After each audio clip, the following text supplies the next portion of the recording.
from my own city.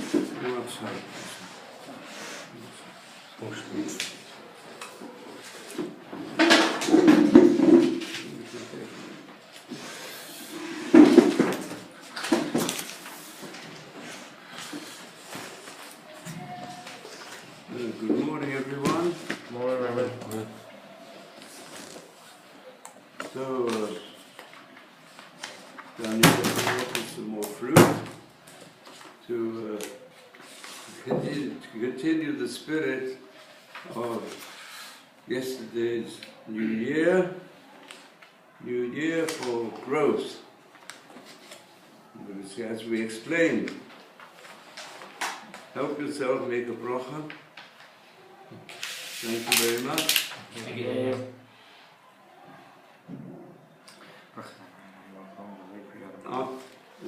After festivals, one has the Isruchak, after the three major festivals. The day after is still a bit of a festival. So yesterday, festival, the New Year for fruits, which we described in terms of the first chapter of Tehillim,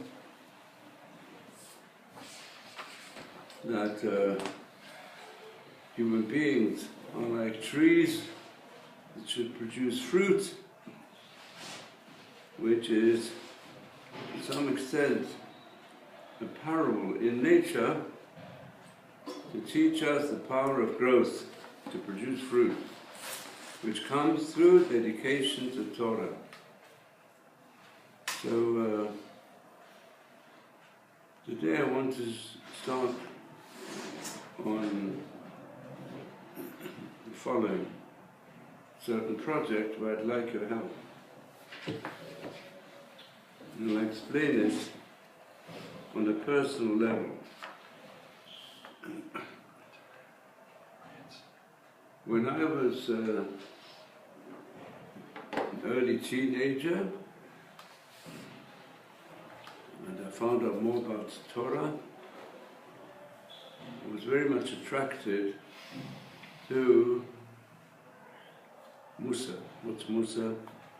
To the ethical aspects of Torah. I was to my parents, to my early teachers, and when I found out, quite a distance from my home, which was in northwest London, that in North London there was a small group who studied deeper aspects of the ethics of the Torah, led by Rabbi Ari Kamel. Ari Kamel was engaged in business, but in the days before the Second World War, there was in East London a great scholar called Rabbi Dessler, and his father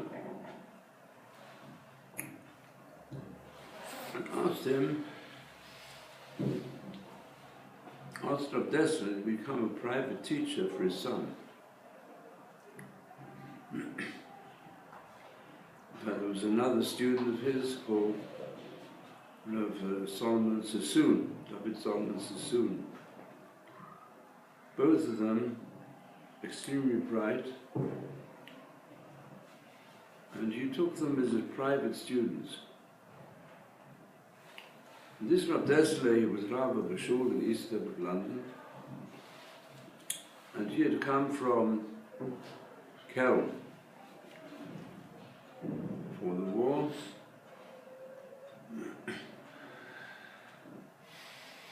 And he studied many years in what was called the Talmud Torah of Kelm, which was led by the major disciple of Yisroel Salanta, Simcha Zissel Broidy. and which followed what came to be known as the School of Musa, founded by Rabbi Yisrael Salanta. Now Musa goes all the way through the Chumash and in the books of the Tanakh. So Musa and deeper aspects of Torah are elaborated in the book of Proverbs, Shlomo HaMelech, in the book of Kohelet, Ecclesiastes, Shlomo HaMelech, in the book of Eov, which deals with Hashem and suffering, and also scattered throughout the books of the Tanakh, there's a great deal of ethics. The Chumash, above all, is a major part of mitzvot, are really connected with development of character. And the sages said all the mitzvot were only given to purify a person's character.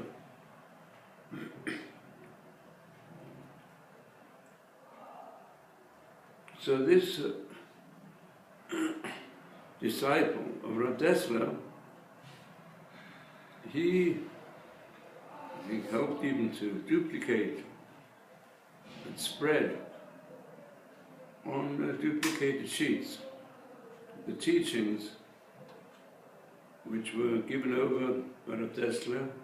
Then in the war years, when he was separated from his family, this Rav Dessler founded a koilo in the middle of the war, where he attracted some of the great scholars who had managed to escape to England.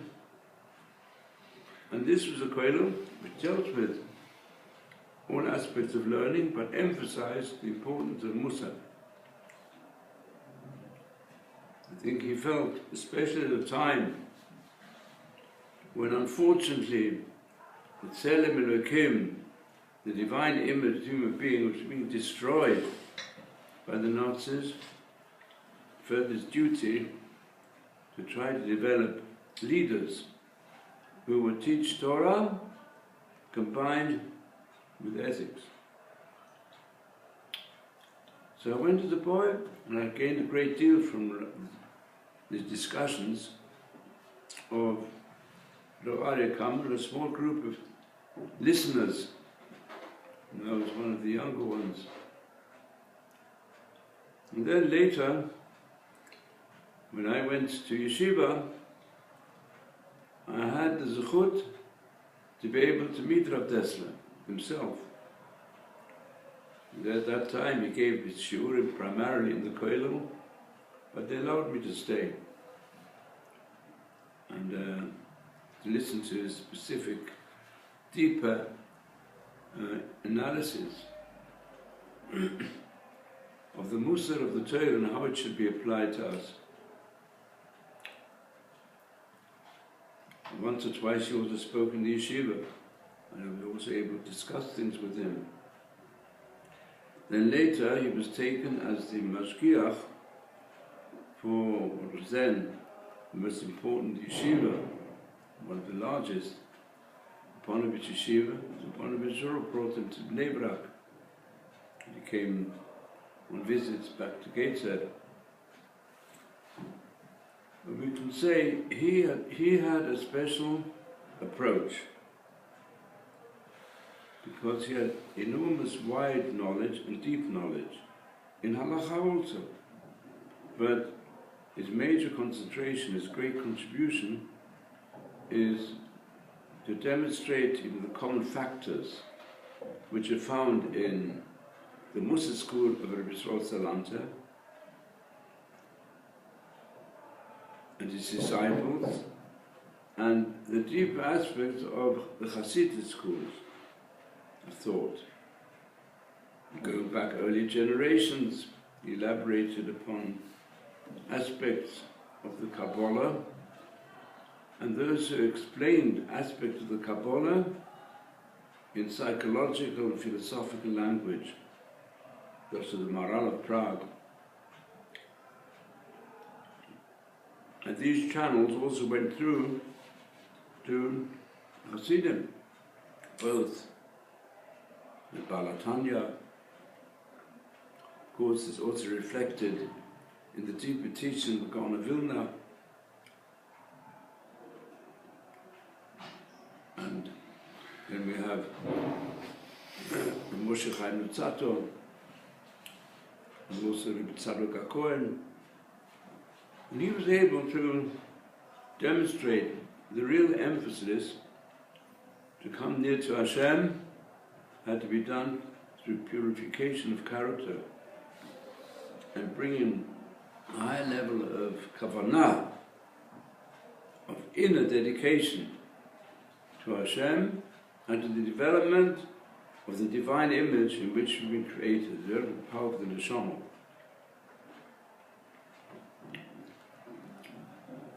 And then we have Rav Carmel, who started editing after the death also of Rav Dessler, started editing all the records that were in his hand of the Shiurim and put them into 5 volumes, Michtav Eliyahu. Since then there have been a few other volumes published. But the major essence of the teaching of Rav Dessler comes through the writing Michtav Eliyahu, some of which were paraphrased by Rav Carmel into English under the heading Strive for Truth.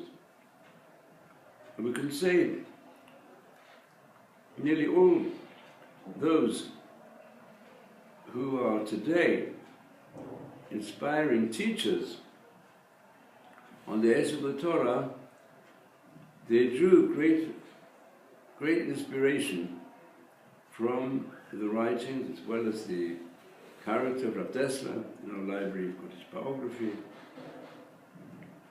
And when I wanted to start this yeshiva, so since we worked together a number of areas after I became Rav in England, so Rav Carmel was not just a friend and early years a teacher, he became a complete partner in developing this yeshiva.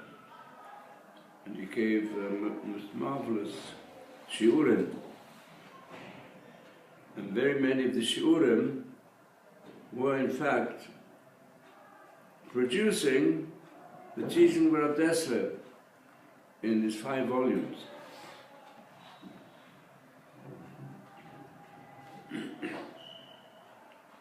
So, when unfortunately Rav Carmel came to the end of his life, so I thought it was my duty to try to continue the paraphrase of his great teachings. We've got the Strive for Truth that was published by him in many volumes, six volumes. And this covers a great part of the material in the first few volumes of Michtav Eliyahu. But the 4th one and the 5th one, for that we do not have paraphrase, although we have very many teachings of Rav Dessler on tape. So what I've done over the years, since the unfortunate departure of Rav Carmel, Zecher Tzadik Livrocha, so I managed to continue the paraphrase of his writings. There's 7 sections left. That's why I want to start today, with your help, to analyze the writings, 5th volume, which is a treasure house, but on a pretty high level, to understand more deeply, even that the parshas which we're reading at the moment, concerning the prophecy of Moshe Rabbeinu and the Aseret HaDibros. So what I will do is, I'll paraphrase the text which you got in front of you. I think you should make use of the text. And then we'll have discussion on it. So this explains my attachment. I'd be very grateful for all of you to make your comments.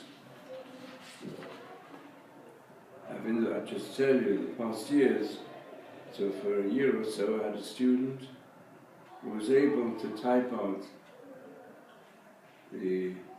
straight away from my speech, what I said. Maybe we'll find a way whereby we can put it into text in different ways, since we don't have such skilled typists around. So before I continue, do you have any questions? Just So please make a bracha. Oh, that's from for you? Maharal. Yeah. So,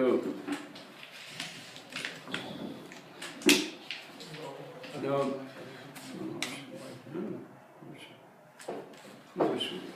do you have yourself?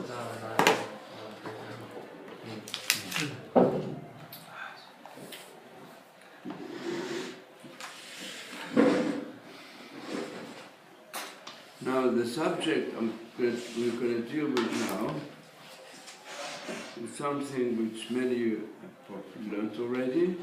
Comes from page 7 of the Gemara in Brachos. Some of us haven't quite reached it.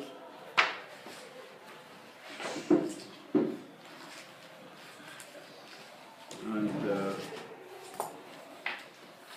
first, let's understand the basics, for which you have to look at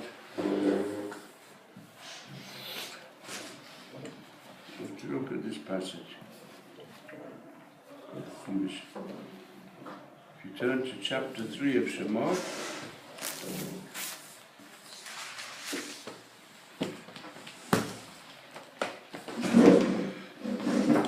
Jerusalem Bible is on page 65.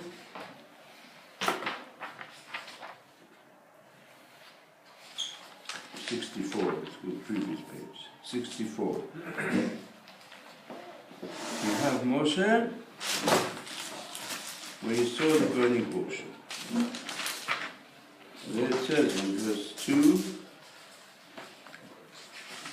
chapter 3, verse 2,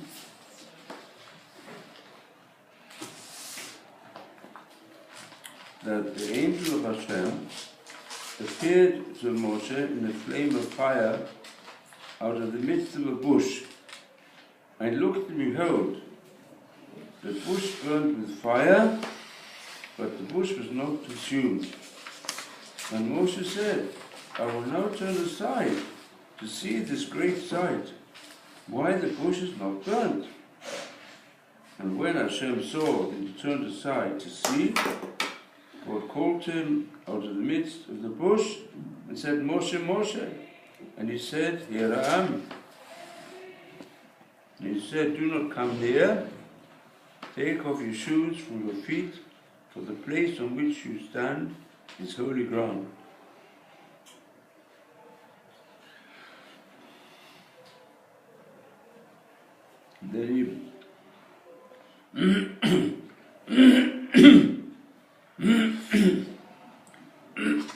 Then he asked him to take up the mission to redeem Bnei Israel from Egypt. And Moshe said to Hashem, Who am I? Should I go to Pharaoh? I should bring the children of Israel out of Egypt. He said, Certainly I will be with you.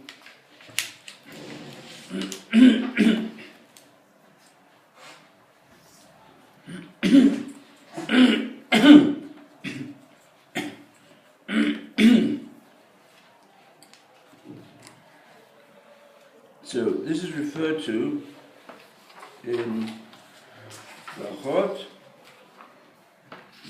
page 7, 8, bottom of the page.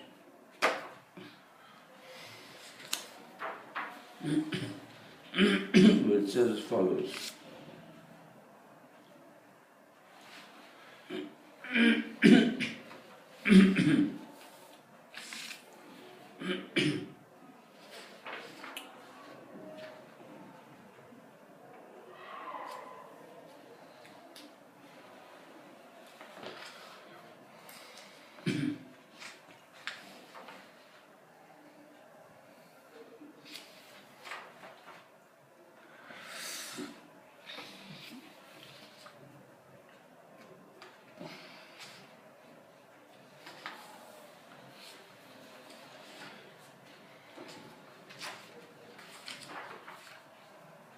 Says here, Rabbi Shmuel bar Nachmani Omer Rabbi Yonatan.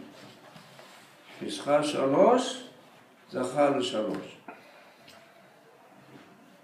When Moshe saw this burning bush, said he hid his face.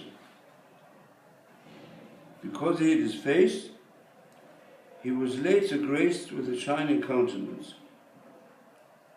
Zachar liklas lepanim.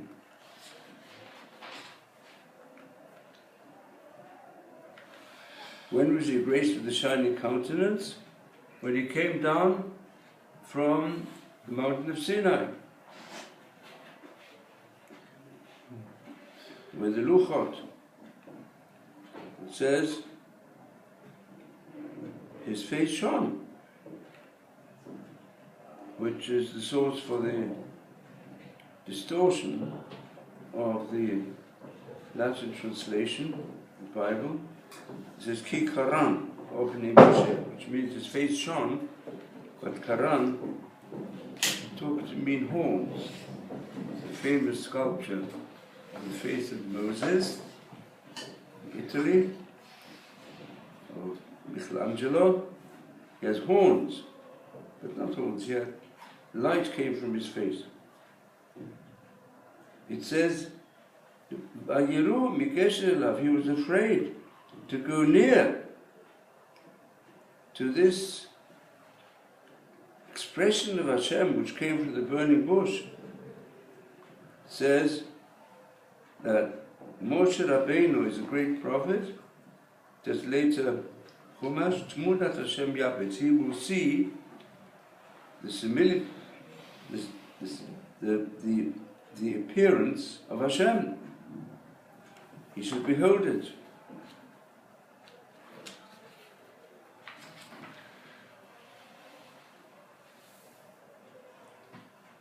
And then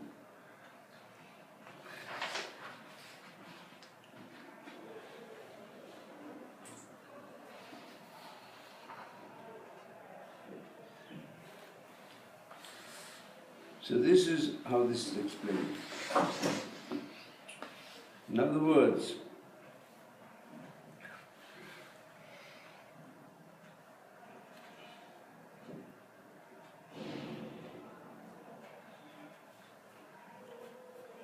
now many years later,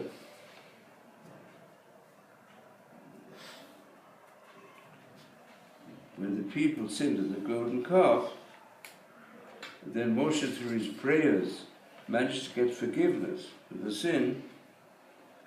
Then Moshe Rabbeinu asked, please Hashem, show me your paths. And he said, I want to see your face. And what did Hashem say? He said, you can't see my face. You can only see my back. Lo tuchal lerot panai. Can't see my face. So on the basis of this, the Gemara says previously,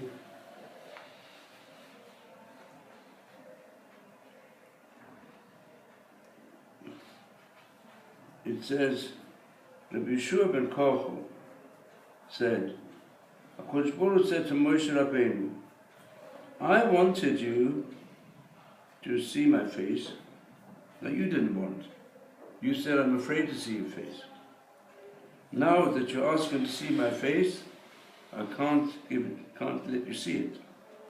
So Bishop Maharal said, כשרציתי, לא רצית. עכשיו, שאתה רוצה, איני רוצה. So his view is, HaKadosh Baruch Hu, when Moshe Rabbeinu had his first appearance of Hashem at the burning bush, he was too frightened to come near to Hashem to see his face. And HaKadosh Baruch Hu now said to him, well, I could have shown it to you. But you didn't want it. You withdrew. Now, after all that's happened,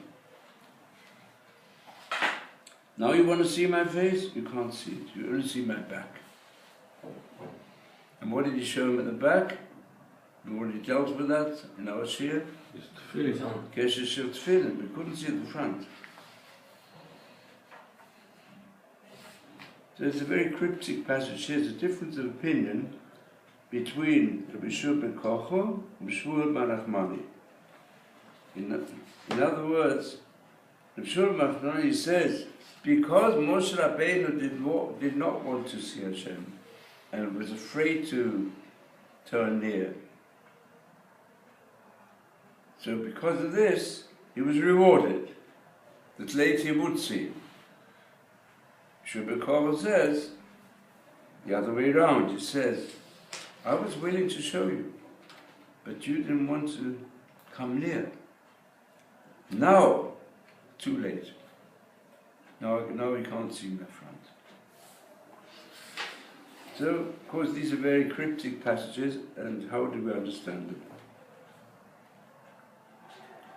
So, if you look now at the text you've got in front of you from Rav Dessler, the heading is K'shiratziti lo ratzita. Shua ben Kocho says, when I wanted you, Moshe Rabbeinu, to reach the highest level of prophecy, you were afraid.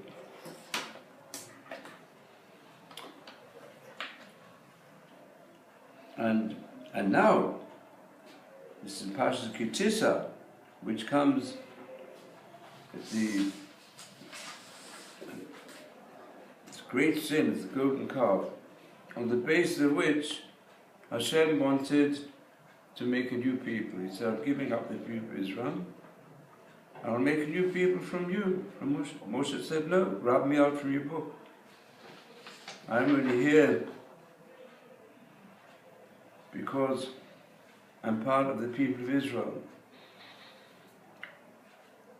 And in the end, Hashem, with a certain quality of compassion, so he agreed to forgive the people because of the plea of Moshe Rabbeinu. And then when Moshe Rabbeinu said, now I'd like to understand altogether, how do you lead the world? What lies behind it? Can't do it. Can't do it anymore. So now let me paraphrase the words here.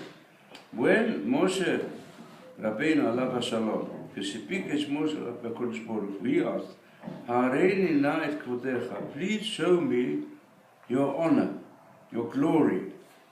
I want to see it. לא הסכים הקדוש ברוך הוא. The Holy Blessed did not agree. And he answered, לא תוכל לראות את פניי. You cannot see my face. And the Gemara in Bracha says, כך אומר לו הקדוש ברוך הוא משה. This is what Hashem said to Moshe Rabbeinu. כשרציתי, when I wanted to reveal myself to you in the burning bush, לא רצית. You did not want to see it. You even said, ויעשת משה פניו. You went and covered your face. You hid your face in front of the Malach Hashem who spoke to him from the burning bush. עכשיו שאתה רוצה, now that you do want, איני רוצה, I don't want. I can't let you see my total glory. ופליגת רבי שמואל ben Nachmani, and here Rabbi Shua ben Kocho, he disagrees with the interpretation of Shmuel. דאמר בשכר שלוש, זכה לך שלוש. Because Moshe Rabbeinu went through three aspects of his reaction to the burning bush. which were all one of being afraid to draw near. Vayaster Moshe Panav, for he hid his face, that's why the skin of his face was filled with light. Because it says he was afraid to see Hashem, therefore it says Vayiru, that the people were afraid when they saw Moshe Rabbeinu. Because of Ki Yarei Mehabit, he was afraid to look. That's why it said, Tumud Hashem Yabit, that in the future he will be able to look at Hashem. Now first we've got to understand the principle of differences of opinion in Agadic passages. So Pliga means Perush Sho, Sheyesh Kan, Shnema Batim Amitim. There are two aspects, two angles, which are both correct. They're just two different angles of the same situation. Now, to understand this, you have to understand what is prophecy. So the Gemara in Yevamot says like this: Kol HaNevi'im nistaklu b'astakari she'eina me'ira. All the prophets, they all saw Hashem. They knew the prophecy came from Hashem, but it was a glass, a lens, let's say, a lens which did not give a bright picture. Moshe Rabbeinu, the second Paramira, he had a transparent lens from which he saw the complete truth. And the example which is brought by Yeshaya, it says, V'elet Hashem. Yeshaya said, I saw Hashem. But Moshe says, Lo tuchal lirot.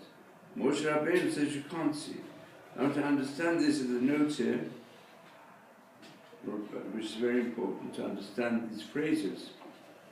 The Rambam, note at the bottom, let's see the page, 1, that the Rambam says, Aspaklaria is Mashi Kurim Hayom Hadash, is what we call today a lens. Shadavar Shem Achreo Nere Katanu Gadol. Or it means a type of lens that transforms, makes something small, large, a magnifying glass, or a minimizer, a glass that shows things smaller than the original, or larger, or shelom komo, or it shows only a certain angle. Therefore, as paklarish, that's one of the interpretations. Called this, as paklarish me'ira, in prophecy means Shesridei hamidot me'avtim b'dake dakot et ha're'iyah, that the personal biases which exist in a person, they to some extent, they, in a very small manner, can pervert the true picture. Me'ira means there's no form of perversion from the point of the midot of a person. Each person's got his own personal outlook. You have two people to report on something, each one will report in a different way, according to his character, according to his feelings. So, as far as the Amira means, there's no type of personal aspect, it's entirely re'imet ha'emet, the topic you see the truth in all its strength of its clarity. That's what the Rambam explains in his introduction to the Ethics of the Fathers when he discusses prophecy. I'll also add another interpretation, what we mean by aspaklario, me'iro v'she'ena me'iro. Me'iro means it's transparent, gives a complete light. Eina me'iro means that it's a mirror. Mirror means that you see in the mirror what you see, your own image. It means, it's a similar concept, that all the prophets, they describe their vision of Hashem in terms of their own personality. And that accounts for different styles by the prophets. If a person analyzes each of the prophets, nearly all of them, they have a different language. Why? Because they've got different character. Therefore they see Hashem, it goes by their personality.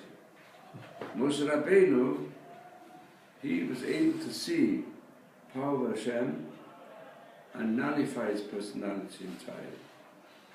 And this is also really a judge has to try to reach that level. It's on a simple level to see Hashem as that's prophecy. But similarly also, it's why the Torah is so particular that judges should not have their own inner prejudices if they want to judge any situation.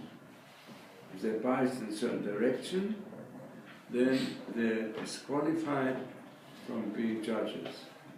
If they know one of the two parties argue with one another, and one of them is a friend and the other one is a stranger, or even he doesn't like you for some reason, it can easily distort a true judgment. You find amongst the great Gedolim, you find they're able somehow to objectify, to think. Not they don't think according to it, but they according to the Torah, which gives them the objective aspect, how to understand things. Well, this is just a deep interpretation of the Aspaklari and Me'ir She'enu Me'ir. The question is only, the question that arises is as follows. We find Yeshaya, if you go back now to the text, he said, I saw Hashem. So apparently he felt he saw him, even maybe his front. But Moshe Rabbeinu, Lo tuchal lerot et panai, you can't see my face, you're going to see my back. I think we can understand this statement better also. I suppose in all the shiurim we've dealt with the concept of the tefillin, which where's the tefillin? So, and what was the back that he saw? The knot of the tefillin. The dalit. Huh? The dalit? Dalit, yes. Okay.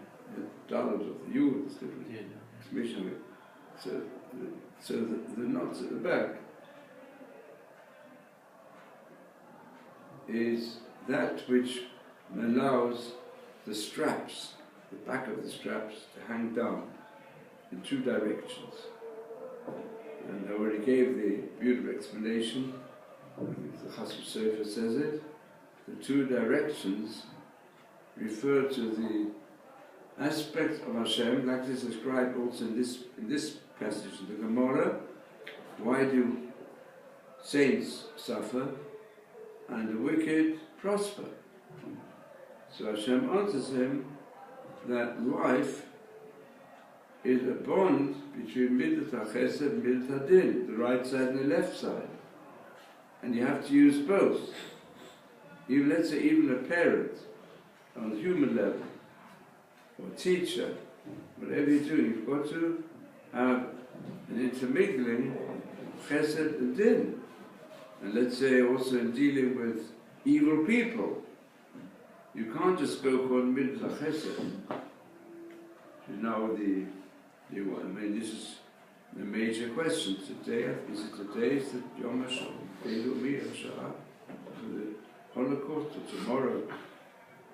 These days, there's an international celebration or commemoration of the victory of the Allies against the Nazis. It's the day when the Russians took over Auschwitz and they freed all the prisoners in Auschwitz.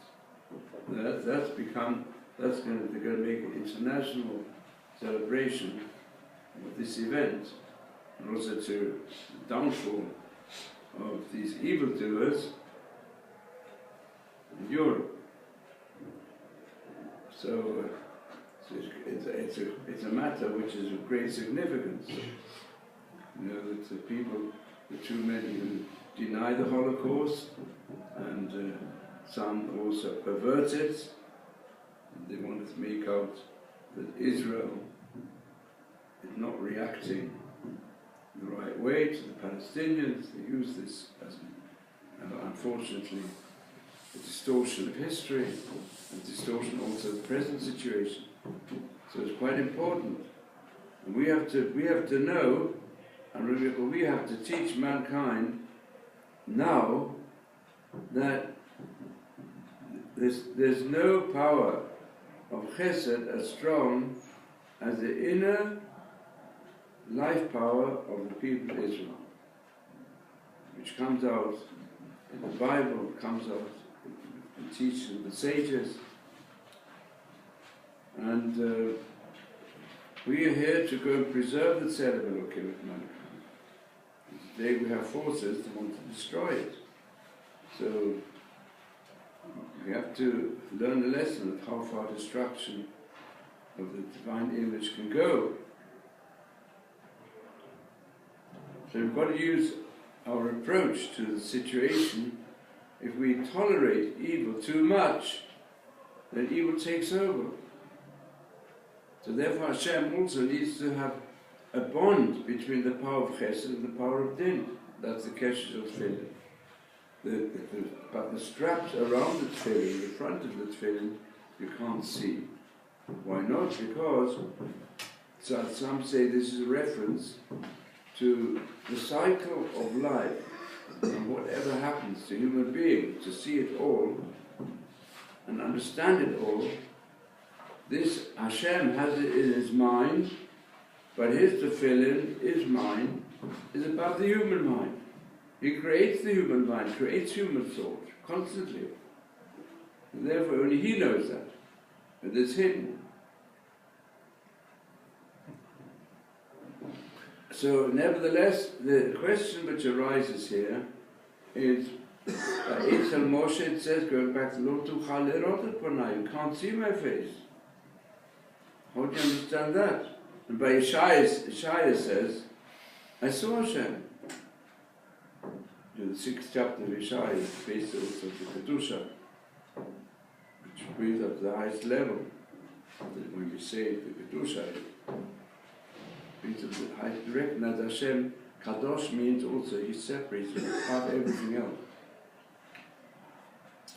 So Perush is there's one aspect. The highest stage of prophecy, you can't see Hashem. But on the lower level of prophecy, you can see everything. Why? Because what you do see, you see b'dei psio mashal. What do they see? They see an anthropomorphic metaphor or vision. They don't have direct word of Hashem that come to Yeshaya. He even says, where is Hashem? And the power of Hashem filled the temple. And the angel said, Kadosh, Kadosh. The whole earth is filled with His glory. So this is all the glory of Hashem.